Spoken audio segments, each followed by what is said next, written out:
All right, y'all. I'm gonna make this beautiful spinach dip. This is great for holiday parties. We got 1 cup of mayonnaise. We got our Knorr vegetable recipe dip mix.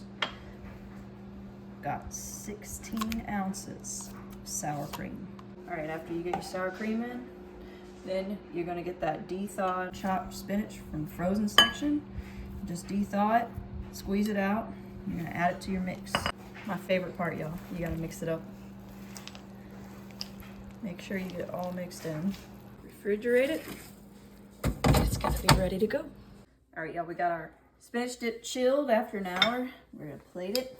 This is Christmas spinach dip right here, y'all. And this is good stuff, I'm telling you. And you see what we got it with?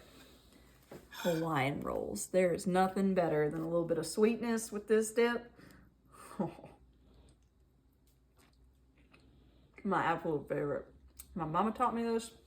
Actually, it's on the back of a package, but this is absolutely my favorite dip.